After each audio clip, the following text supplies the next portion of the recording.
Assalamualaikum warahmatullahi wabarakatuh. Nama saya Muhammad Fauzan Saimi dengan NPM 210826023 saya izin menyampaikan presentasi saya yaitu tugas 2 dengan membuat mind map yang berjudul Adipositas Tisu.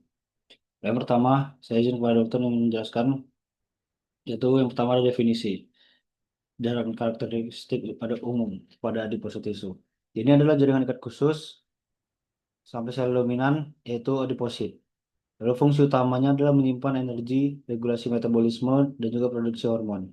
Dia bersifat sangat vaskular dan dipengaruhi sistem saraf simpatik. Lalu bentuk jaringan energinya adalah trigliserida atau TG. Lalu ada jenis dari adiposit tisu. Dia ada tiga. Yang pertama itu ada WAT, BAT, dan BG. Yang pertama, kita masuk saja ke WAT atau White Adiposit Tissue. Ciri histologisnya adalah sel unilokular atau satu droplet lipid besar berinti gepeng dan terdorong ke tepi. Fungsinya adalah cadangan energi yang utama, lalu isolasi panas, bantalan mekanis, dan juga endokrin atau sekresi adipokinesis. Berlokasi di subkutan, visceral, atau omentum dan mesenterium di sekitar ginjal, jantung, dan juga orbita. Lalu yang kedua ada BAT atau brown adipose tissue. Ciri histologisnya adalah sel multilokular atau banyak droplet kecil. Banyak mitokondria berwarna coklat karena sitokrom, lalu berfungsi sebagai termogenesis non-shivering. Lalu ada juga produksi panas melalui protein atau uncoupling protein 1. Lokasinya juga pada bayi, dia di leher, interscapular, dan ginjal. Kalau dewasa dia jumlahnya sedikit. Baru ada biji atau biji adiposit tissue. Ini adalah hybrid antara WAT dan juga BAT. WAT yang berubah menjadi brown-like adipose, lalu dia beraktivasi paparan dingin, olahraga, stimulasi saraf simpatik, terus dia berperan dalam pengaturan berat badan dan juga metabolisme energi. Kalau yang kedua ada struktur histologis. Yang pertama itu ada adiposit atau sel dominan. Lalu ada seroma vaskular atau fibroblast, preadiposit, sel imun, dan juga kapiler. Terus dia di pesarafan sistem saraf simpatik dalam kurung norepinefrin, norepinefrin atau lipolisis untuk lipolisis. Lalu ada pembuluh darah. Dia sangat vaskular untuk transport energi dan hormon. Fungsinya yang pertama itu ada metabolik. Yaitu kalau metabolik dia adalah cadangan energi dalam bentuk TG. Lalu dia lipolisis, TG dia ke asam lemak yang bebas ditampung di sel sehingga yang disebut sebagai sumber energi. Lalu ada lipogenesis, yaitu pembentukan TG dari asam lemak dan juga glukosa. Lalu ada mekanis. Mekanis dia adalah bantalan organ misalnya bola mata dan juga ginjal.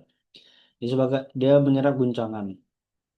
Lalu thermal, yaitu sebagai isolasi panas untuk WAT dan produksi panas pada WAT. Lalu endokrin. Endokrin atau sekretorik, hormon atau adipokines itu leptin sebagai regulasi nafsu makan dan metabolisme energi. Lalu ada juga adiponektin sebagai meningkatkan sensitivitas insulin dan juga antiinflamasi. Lalu ada resistin untuk resistensi insulin dan juga fisfatin untuk metabolisme glukosa. Dan ada juga TNF dan juga IL-6 sebagai inflamasi. Lalu ada perkembangan. Perkembangan yang pertama tuh asalnya ada mesenkimal dan stem cell, mesenchimal stem cell, lalu ke preadiposit dan lalu dia ke adiposit. Dia berdiferensiasi diatur oleh insulin sehingga lipogenesis. Lalu ada glukokortikoid menjadi diferensiasi adiposit. Lalu ada katekolamin ke liposis via beta adrenergic. Lalu ada peroxisom proliferator activated receptor gamma. Jadi master regulator adipogenesis. Lalu ada distribusi jaringan lemak. Yang pertama tuh ada subkutan. Subkutan ini dia di bawah kulit, dalam kurung paha, bokong dan juga perut. Jadi subkutan itu ada di situ. Lalu ada visceral atau sekitar organ dalam. Contohnya itu di omentum, mesenterium, dan juga retroperitoneal. Lalu ada intramuskular.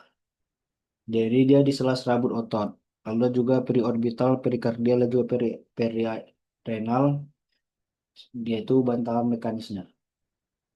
Lalu ada perubahan patologis. Pertama itu ada obesitas, lalu ada hipertrofi atau membesar, dan hiperplasia atau bertambah adiposit. Lalu dia meningkatkan risiko diabetes mellitus tipe 2, hipertensi, dislipidemia. Lalu ada juga lipodistrofi, itu hilangnya jaringan adiposa, abnormal, bisa genetik atau didapat untuk yang hilang jaringan adiposa abnormal. Lalu ada juga gangguan metabolisme lipid dan resistensi insulin, lalu ada steatosis atau fatty change, lalu ada juga yaitu penumpukan lemak di organ, terutama hati yang disebut fatty liver disease. Lalu ada juga inflamasi adiposa, produksi sitokinnya proinflamasi. Lalu berperan dalam sindrom metabolik dan juga aterosklerosis. Baiklah, demikian presentasi saya untuk memaparkan web saya yang berjudul Adiposa Tisu. Sebelum saya minta maaf jika ada kesalahan saya dalam penyampaian dan juga penyampaian saya masih belibet.